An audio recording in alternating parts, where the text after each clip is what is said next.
Hey everyone, it's Shreen PVSB, and we are joined by our friends Daniel and soon Efrain. He's getting a room right now, but it's the CPG guys and the FMCG guys crossover event, LinkedIn Live. How about that, Shree? Pretty cool. I'm glad that both Daniel and Efrain are able to join us this morning from across the Atlantic, over the pond. I know we're all on the way in Europe. We're like really far away because we're on the yeah. west coast of North America. Daniel, how you doing today? I'm doing well. Good to see you guys. Hey, we're looking. I know Efrain is in New York today. He spent the weekend out. I was following his Instagram. He looked like he was having fun in Nantucket, but I know he's in New York today, and I know he's going to jump on the call very shortly. But in the meantime, I thought we can get started with some of these questions. Here he comes. Here comes Efrain. I'm going to plug him in right now. Efrain, how are you, man? Hey, hi everybody. Sorry. Oh, no worries. We're in good shape here. Hey, thanks for joining us. And we've got the CPG guys and the FMCG guys. And we're going to talk about some current events going on, topics and trends in FMCG/CPG retail. We've put a list together, but we're also happy to take some questions from the audience. We've got the stream showing up on what we have, but why don't we just throw it to some questions. I'm going to throw the first one to Shree, and then Daniel and Efrain, you can jump on board with this. But we've prepared a bunch of questions, and they're kind of interesting. So, Shree, from your perspective, compared to, say, the recession of 2008, how have consumer spending priorities and therefore brand and channel choice been volatile during this pandemic? What was different about this pandemic versus the recession of 2008? Yeah, so first of all, I'm thrilled that you've prepared interesting questions. Well done, Peter. We all did. This is a collaborative effort. So to all of us, well done, everybody. There we go. Reach around. Cheers. Hey. So what's different this time around is the start of the pandemic versus where we are now is very different. At the start of the pandemic, it felt like every person for themselves. There was a lot of grocery hoarding going on. Oh my God. Hoarding, general merchandise hoarding. Middle of the pandemic, I would say more 2021 versus 2020. It shifted from grocery heavy general merchandising. Home construction was at its absolute peak. Decor, remodel, none of those things were available for like 12 months. You wanted furniture, 12 months out. You want to get a new fence for your yard, 12 months out. And likely twice the price. Likely labor shortages all across the board. Last 6 months or so, given inflation all over the world, here in the United States, the double-digit inflation scares us. Most of the rest of the world, they're used to it. They know how to handle it because they've been used to it for multiple years. Yeah. Nothing extraordinary, although I'll tell you, many countries of the world even today, more Western European in nature, and we're going to ask Daniel and Efrain to jump in that one in just a second. The reality of the situation is here in the U.S. now, the attention is shifted back to everyday staples. A lot of the home goods, a lot of the what I would call the hard lines have all slowed down. There's excess inventory sitting on shelves, probably stock sitting in warehouses that's taken the space of fast-moving consumer goods. The attention is all shifted now to grocery, and the reality is, there's fewer unit consumption purchases available for larger dollars at this stage in an entire $150, $125 basket, which calls to attention wise choices. Mm-hmm. So from a wise choice standpoint, value packs, value sizes, multi-packs, these are all going to reign supreme for the next 12 odd months till things get a little bit more calm, which naturally that means several channels, like the large general merchandising channel, which focuses on value, deals being offered in grocery, as well as the dollar channel are going to be natural leaders here. I don't want to say winners, because if you can get the right deal, you can always be a winner. Mm-hmm. Are automatically going to be the leaders, and the attention and spotlight has come back to grocery in an extremely big way. Daniel and Efrain, what's going on in Europe? So I guess one thing, and first off, it's great to be here with all you guys in one place. I'm actually in your old neck of the woods. I'm actually in New York, dialing. Otherwise, I would be on the other side of the Atlantic with Daniel. as well. I think from my perspective, as you mentioned, Sri, it is a little bit different on the European side of the Atlantic, and I think part of it is due to the fact that we haven't had as much stimulus from a government standpoint in regards to kind of in essence helping to shield consumers in terms of feeling the impact of some of the, let's call it, the economic volatility that we've had over the last couple of years. So I think, as you alluded to, people are more accustomed to dealing with some of these things, even if it's not as much so as it would be, for example, in an emerging market. In that regard, I think the other thing too, and like you said, it's not an all or nothing type of a situation in regards to it's all going to be about value-based brands winning during this time. I think consumers are, well, they're going to balance. And I think it's, I guess the answer is it depends on the category, depends on the individual and their situation. But I think consumers are going to find a balance with regards to looking for deals and looking for value. But at the same time, they're also going to be looking for brands that they trust in certain categories as well. And I think we also have seen, like I personally have seen research that has shown that consumers will also be looking for ways to, in essence, treat themselves to get through those hard times. I think upwards of about 60% of consumers in some research that I saw recently had said that they're going to look for those kinds of opportunities. Now, granted, they're going to do it in a very selective sort of way. They're not going to do it across the board, but for certain categories, certain occasions, they will be looking for those opportunities to treat themselves and indulge, maybe offer a bit of an escape from the economic volatility that they're experiencing. Daniel, what's your perspective on that? Yeah, there's a couple of things. So on one side, and maybe Efrain, you can help me with this. I don't think that in Europe they're talking about like the issue in the US of the retailers having excess inventory and like these like huge markdowns that they say are coming in the next few months. I don't think we have this issue. I don't think that there's been the amount of overproduction that there has been in the US. Because probably like in the US, as you said, there were like, ironically, as it's in theory a more capitalistic country than in Europe, but there was more stimulus package. Like basically everybody got money and everybody had money to spend. So the forecast that companies did was to produce. I didn't get money. I didn't get money. He didn't get money. I didn't get money. Well, but we know you. We know what you mean, Daniel. We agree. I have friends that work and got money for no reason at all. So there was a lot of money to be spent, and they produce more and more merchandise. And I don't think that we have this issue here. I think that a big thing now in Europe is really like the price increases that manufacturers have, how they're negotiating with retailers. I know there's a lot of tension there, and a lot of tension within consumer goods companies, sales teams to deliver. And there's like price increases all the time. And it's creating a lot of friction within companies and between companies and retailers as well. Yeah.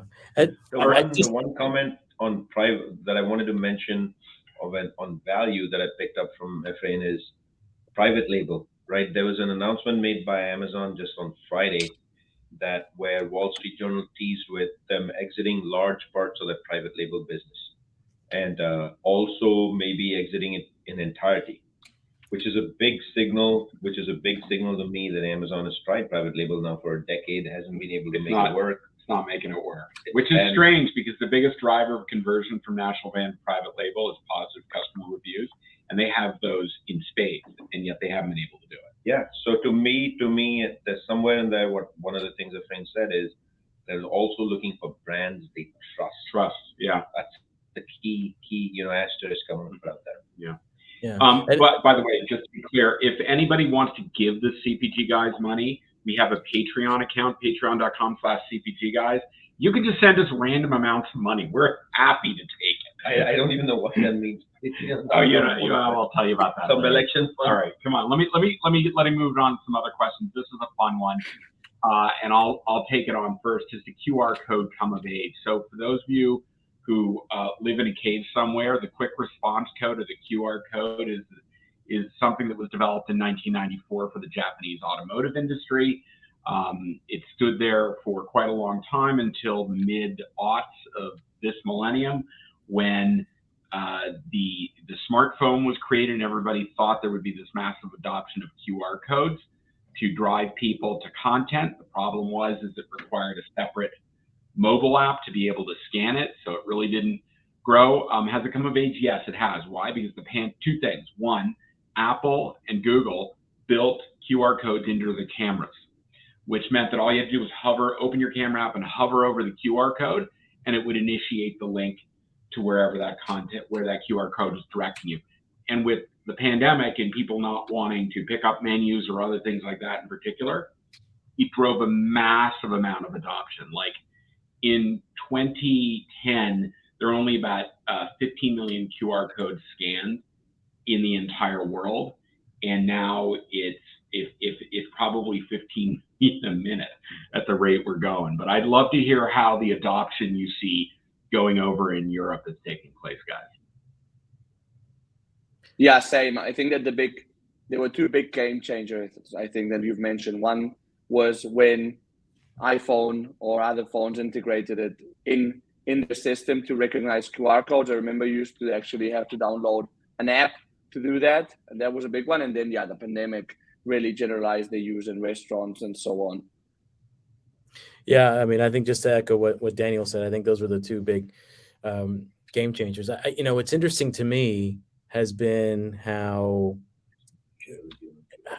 and it's interesting because you tend to think of things that, this actually kind of follows suit, which is that consumer innovation that we see will tend to ultimately then make its way into the B2B space. So we're actually seeing, I used one actually just today to check into the office here. So you're actually starting to see QR codes start to make their way into more of a business type setting as well. And I was actually just thinking about that the other day in regards to, in my role, how we could even try to leverage that as a way for people to be able to access information in a very simple, clean sort of way. So I think that this is actually a great example of where you've actually seen consumer innovation, albeit one that's been around since 1994, make its way into a B2B setting, which to me is just kind of an interesting observation. Tim Bulkey, I want to thank you for the 2 cents. Now, if 50 more of you could do the same, we'd actually have $1. We are on our way to financial independence, Sri. Absolutely. Or we could get a Big Mac today. Or we get a Big Mac. Yeah.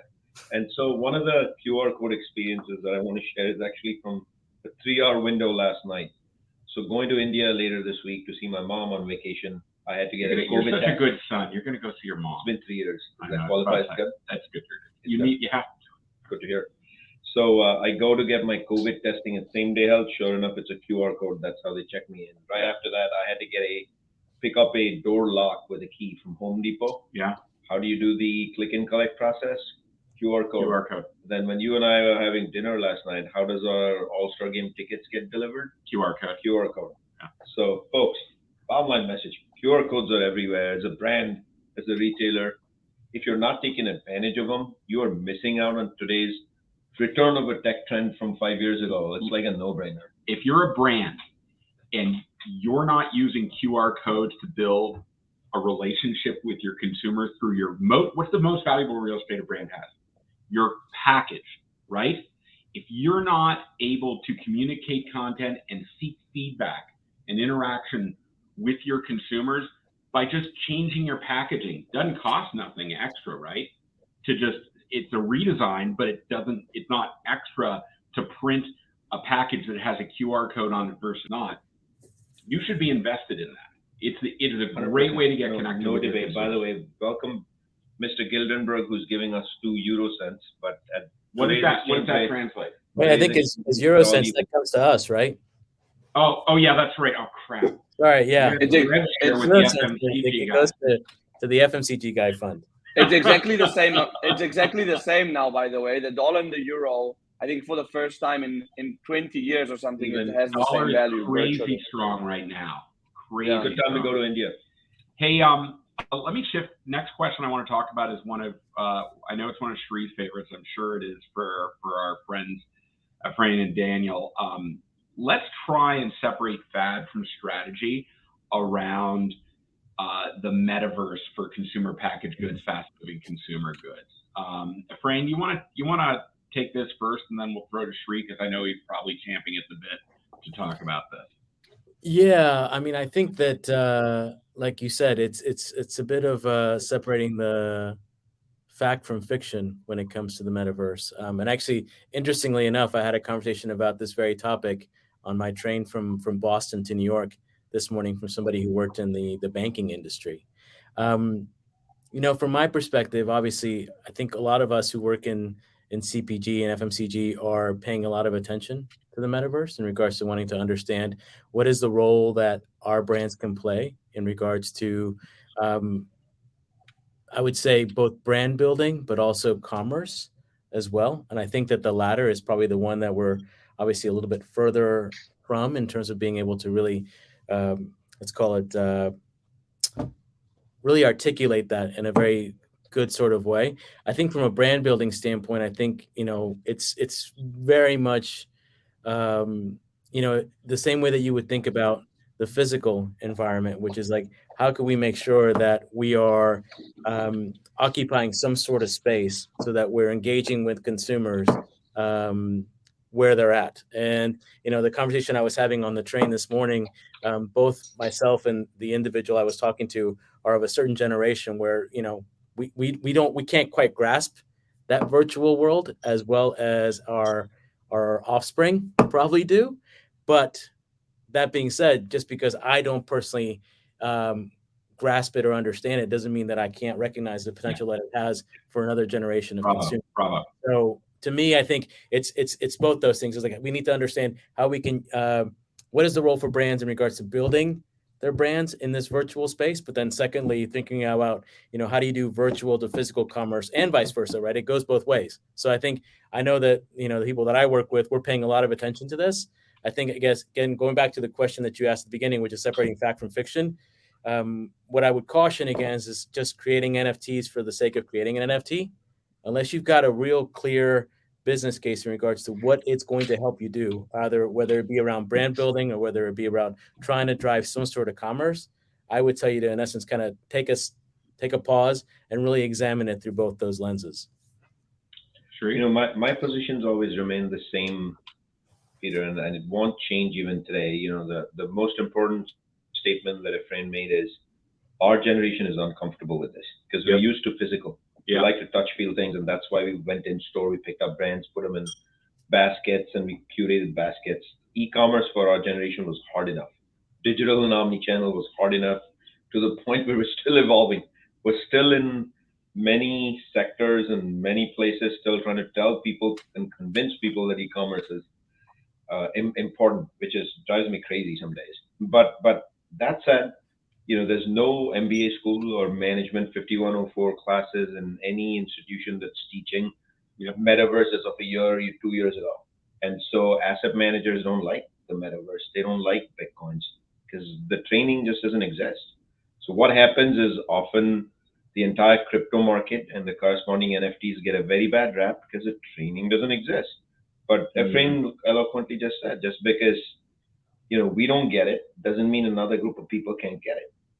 We're in the CPG industry. We'll be honest, you and I still don't get TikTok, but we know it's important and we got to get into it. That's right. Yeah, we don't have a TikTok channel. We have a TikTok account, but we don't do anything. An account, not a channel. Exactly. No content. But we just heard on Thursday of last week, right, from one of the largest agencies put it out. I can't remember who, that TikTok has overtaken Netflix to be the largest streaming media platform in the whole world. 13 hours of digital content is consumed in a day by the average human being, either via computer or via device, including the emails that you and I check. And so what I would respectfully put out there is, guys, NFTs are actually art. They're no different. Now, if I'm going to tell you, I compare it to Picasso, you'll laugh and you'll vomit and you'll throw up all over me. Isn't that what a Picasso looks like? Many of the NFTs too as well. Check out Bored Ape Yacht Club if you haven't. And so the interesting thing I say is, when you get into the world of NFT, it's important to understand how the blockchain technology works. Yeah.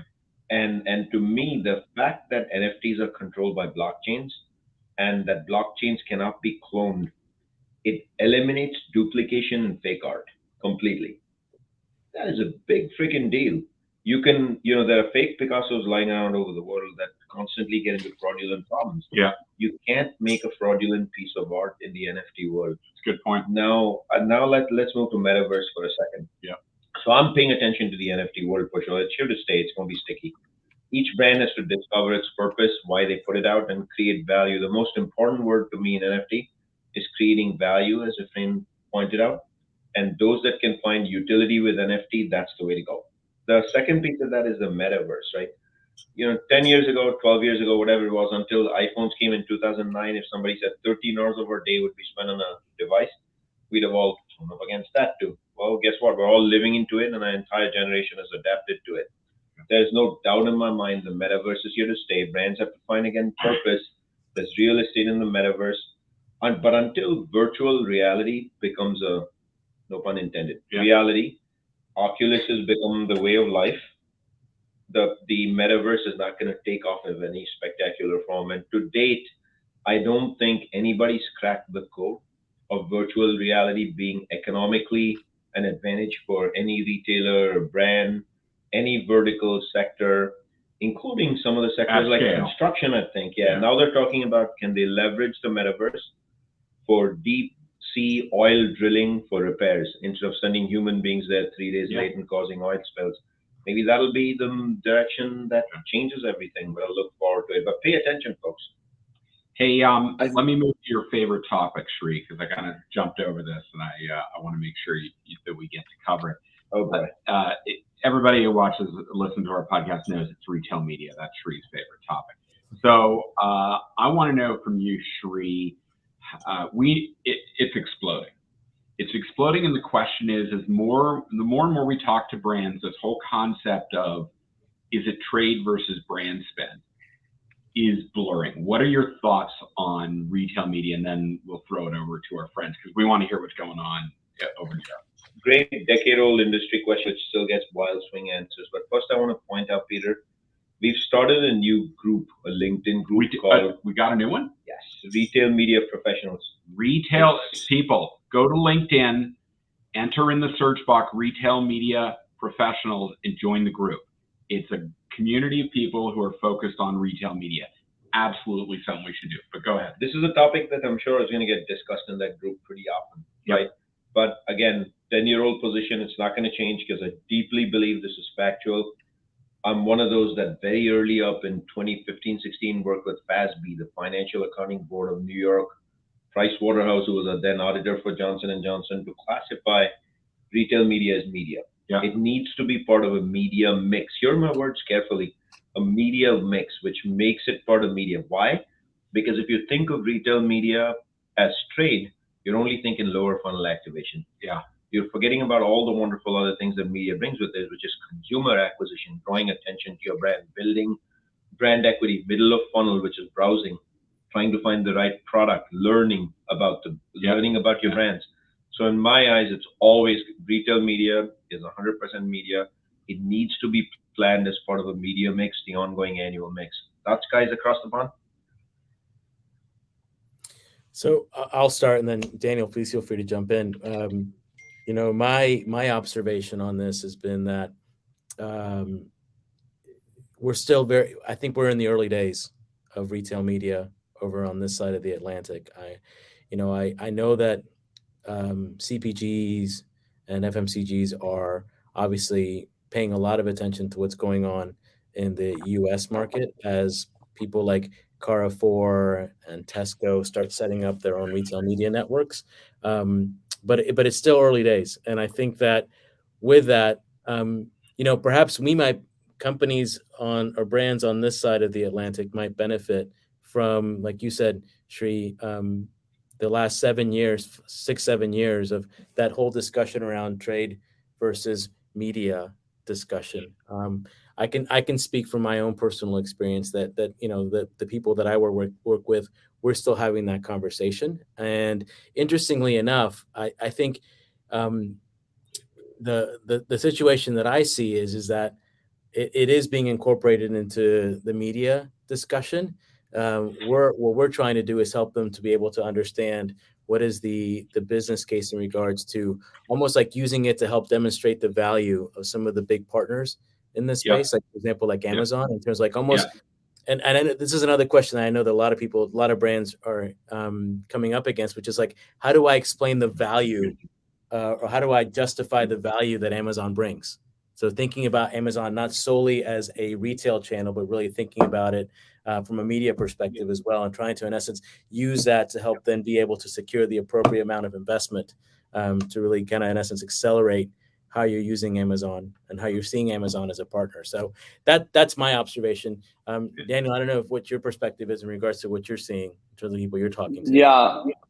Look, I think that here in Europe, we're just coming out of that. We're coming from a stage where it was all about being present online, however, whatever.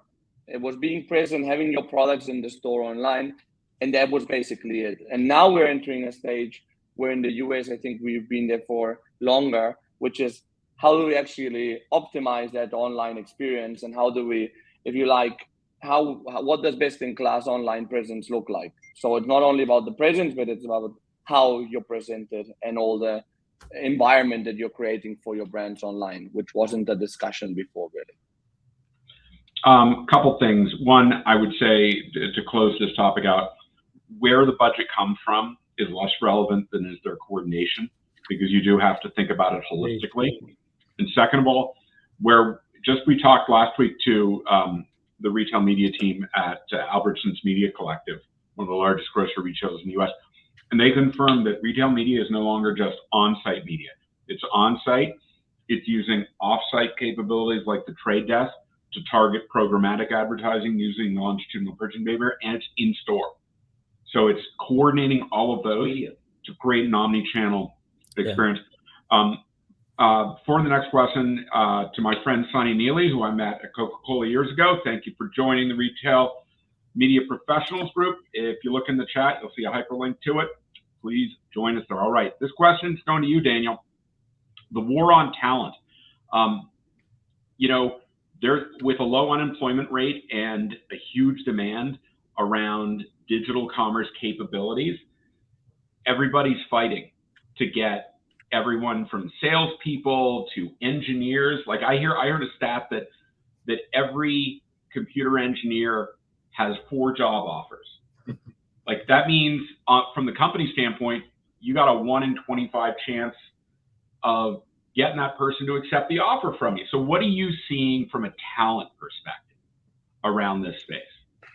Yeah, it's quite a unique point in time, because we're finding, as it is a unique point in time for everything, no? But we're finding, companies with a really like a huge need for talent. They really need to innovate a lot in the digital space, especially.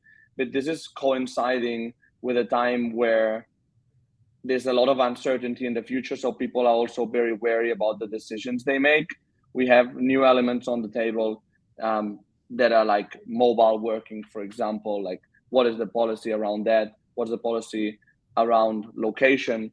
Plus, an economy that has high inflation. So it's more and more not only about compensation, which it's really never been, but it's really about like what's the whole value proposal of the company. And there's another thing that runs in parallel to that, which has been that with remote working, people are less engaged with their companies and less tied to their mission and vision for a lot of companies. So I think a lot of it is about packaging it all together to really win like that. But obviously, we're hitting a point where, there's a lot of demand for this type of talent, and it's going to be it's difficult to see what will come next. If we're hitting a recession, like what will the consequence of that be on talent, and what the demand will be? Because it's hard to tell.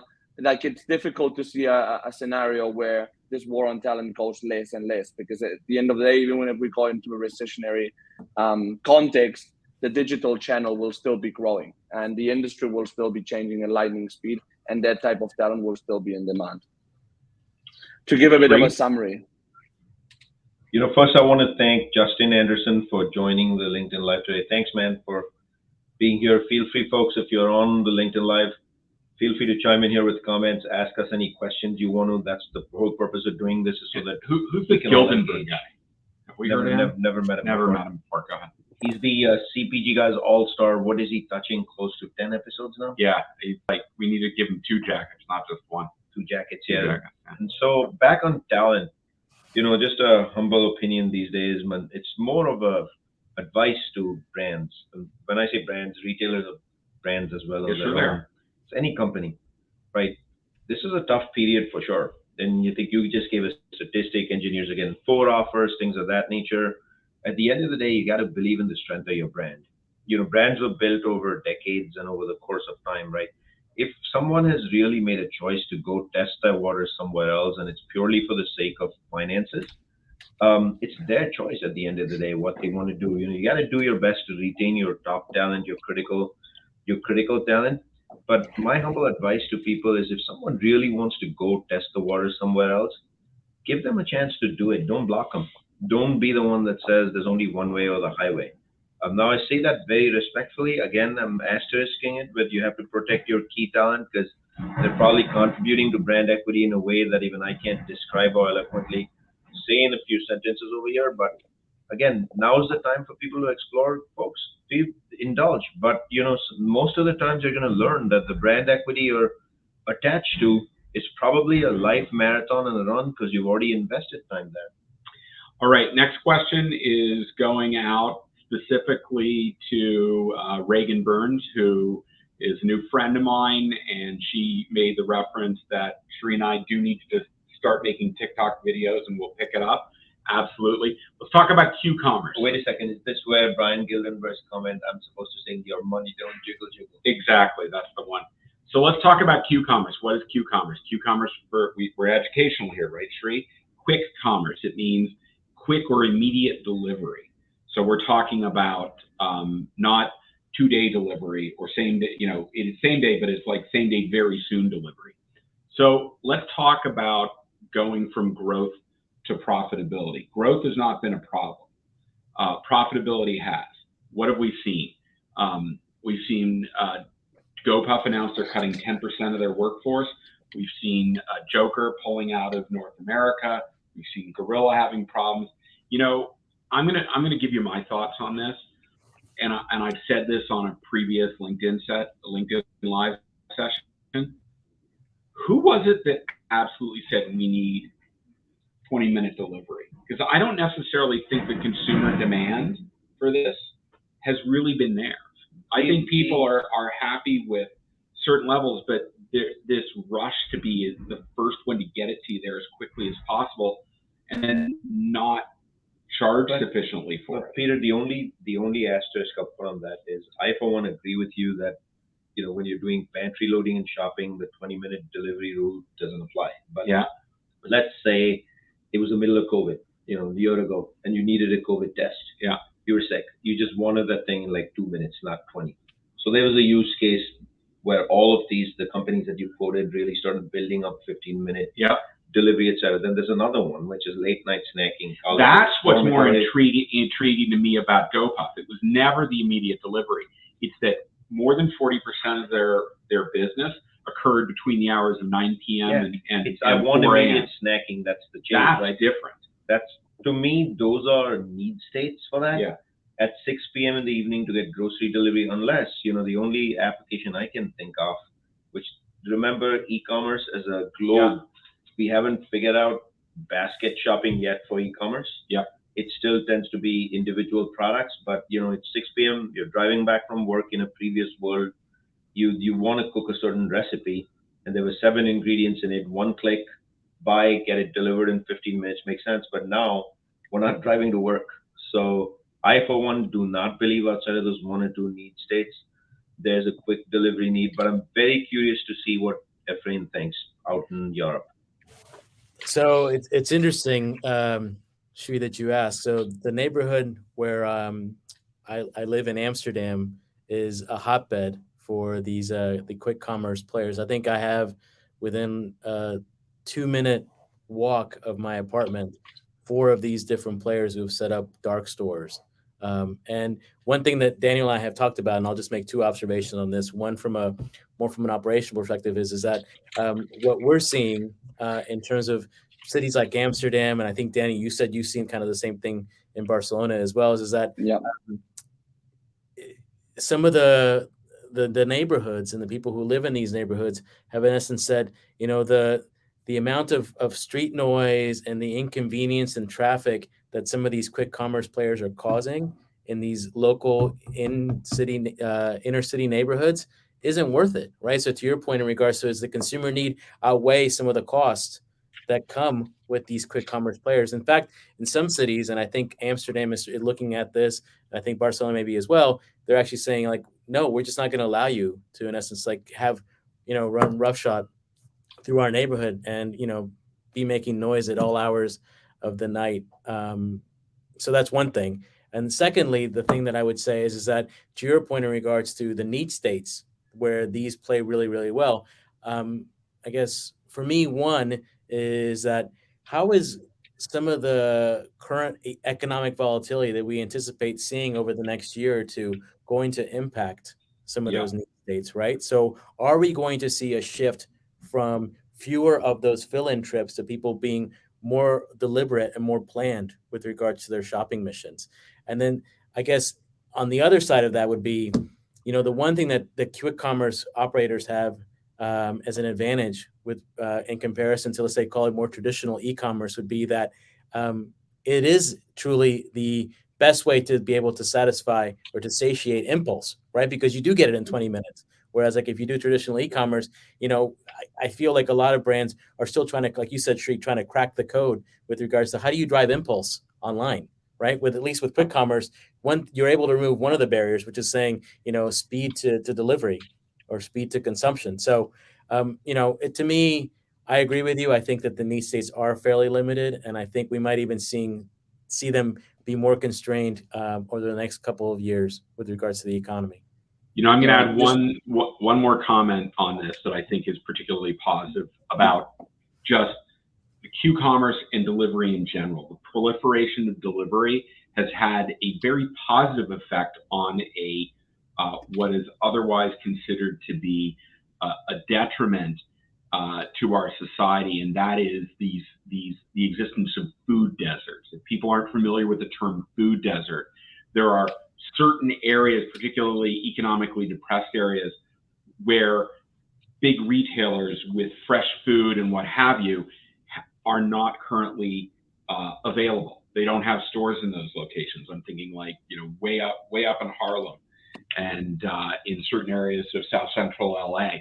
And the fact that you have delivery services, it's actually started to encroach into the food deserts and make full-scale food options available to everybody. Daniel, I think you had something you wanted to add. Yeah, it's in another direction, but that's a very interesting one, Peter, about the food deserts actually, which I know is becoming a very big thing in the US. So I think in terms of like what's happening with Q-commerce and like the consolidation, reductions, etc., I think a lot of it is due to a change in morale in big investors. Big money are looking for returns, they're looking for certainty, so they're looking for profit, right? And they're not looking more for growth and then profit in the future. They're looking for safer assets. So I think that's really what's affecting them. Like you need years and years to install a habit, like buying groceries online. Like buying pizza online has been happening for decades. And only like after decades, it really took off with these new players coming in and really like aggregating all that. So that's one fact. And then in Europe, there's another factor, and then probably in the US as well to a lesser extent. The Q-commerce where it's been successful has been in Asia. Now, what are the prices? What are the employee salaries of the delivery people, and what are the labor conditions in general in Asia? They're much more flexible than they are in Europe. So I think that's probably something that was underplayed at the beginning in their cost structure and just agility structure. All right. So let me throw right back to you, Daniel, another really great question. And this is around the Great Resignation. A lot of people are leaving their jobs. At the same time, the pandemic caused a dramatic shift from in-office to working remotely. From your perspective, and you see this in all the companies you're doing work for, would love to know your perspective on how companies are keeping a remote workforce engaged. And are you finding that they're having challenges keeping people employed, that they're not just moving over to another company because they don't have a cultural identity, because they've just been working remote for the last 2 years. Yeah, so I think that definitely when COVID hit and everybody was working remote, I think there was a sense of togetherness across teams, because everybody was going through like the same personal stuff, working from home, being in this middle of this big pandemic and so on. And everybody thought, oh, this is going to be the future. We're just rallying together as a remote team. Now, with the after 2 years, there's quite a clear consensus that remote work is not going to work in most company cultures, because people are less engaged, people are just working less. So that's creating a sense of, but from CEOs and company management, we need to be on site. Maybe we can have some flexibility, but in general, there's consensus that we're not going to do remote. On the other hand, employees do want full flexibility. And in a candidate-led market like now, they are demanding it more and more. So there is a bit of like a mismatch here between what some others want and some others don't. My personal prediction is that we're going to a more flexible model where we'll see, and this is not a groundbreaking prediction, but we're going to a more flexible model where we'll see 2 days a week from home, a bit more flexibility for the employee, but still 3 days in the office due to cultural aspects, team aspects, if you like, but also there's a big thing here, which is tax aspects. In Europe, you can't, and you know this well, Efrain, because you're a commuter between 2 countries, you can't work in one country and live in another normally. It's quite complex to do that. Hey, Efrain, do you have some thoughts on this too? Yeah, I would just add that I think that, again, Daniel, we know it's not groundbreaking, but I think it's spot on, which is the answer somewhere in between, right? Which is that companies will have to offer some sort of hybrid model where you're in the office a couple of days a week, and then you're able to work remotely a couple of the other days. The one thing that I would add to what Daniel, what you shared, is that I think that there is also a difference by generation. So, and I think actually Scott Galloway puts it really well, which is that if you think about people closer to Daniel's generation or perhaps even younger, the office for them really represents the place where they are able to hang out with friends, may meet their significant other. There's really a very strong social element, as well as all the professional development that you get at that stage in your career that you really can't replicate. We haven't been able to replicate effectively through Zoom or through whatever other virtual channel you choose to use. So I do think that for younger generations, for those people, the need to be in the office, and I think they actually want that.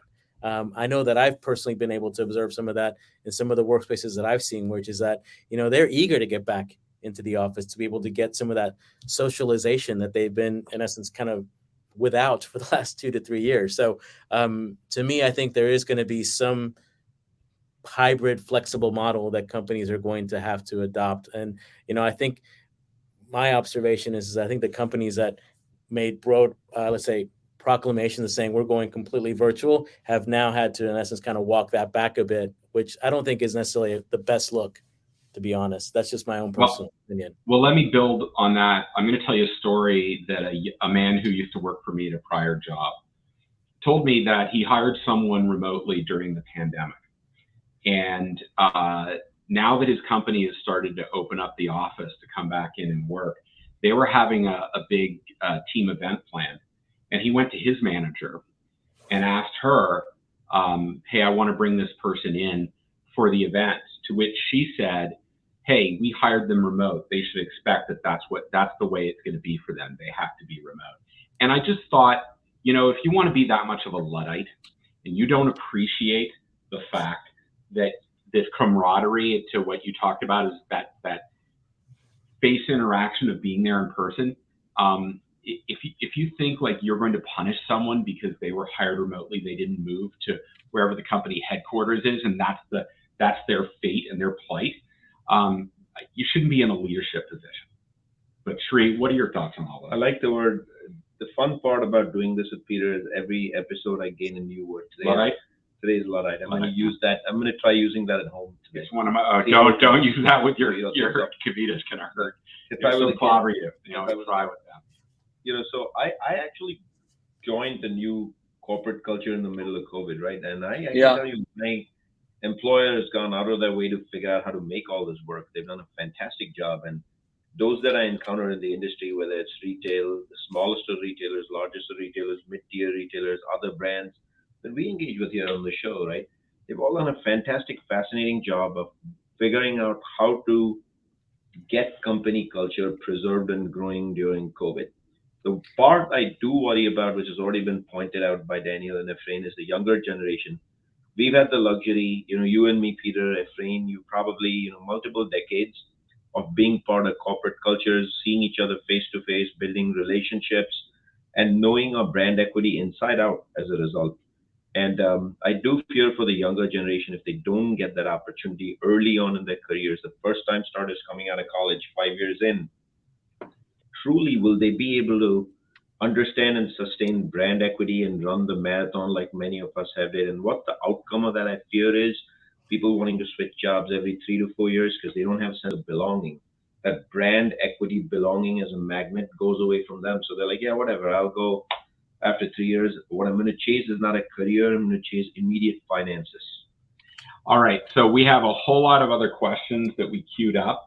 But I think we're going to take our cue from Mr. Gildenberg, who said he's going to shut up now, and we should probably shut up too. We've had about 45 minutes. I want to thank everyone who chimed in, who joined us for this LinkedIn Live. We're going to try and do this every quarter, if not more frequently. But this was kind of fun. Fran and Daniel, thanks so much. Can you remind everybody where they can learn more about the FMCG Guys podcast? Yeah, absolutely. They just need to go onto LinkedIn. Write FMCG Guys, and hopefully we'll be the first people that come up, hopefully. If not, go to fmcgguys.com, and there you have all our content, and you also have a link to our LinkedIn. So please follow FMCG Guys on LinkedIn, and the CPG Guys too, if you're not already. Please follow us. We need to catch up with the CPG Guys, and we have a lot of work to do still. So we're going to do a live session sometime soon. Hey, Sri, Daniel, Efrain, thanks for joining me. This was a lot of fun. To our audience, we love you. Thanks for joining us. We had a fun time today, and we'll look forward to the next In the Know session with you. Take care. Joe Conti, thank you for joining us. Joe Conti, we love you. No, Dodgers. Go Dodgers. Bye, guys. Thanks, guys.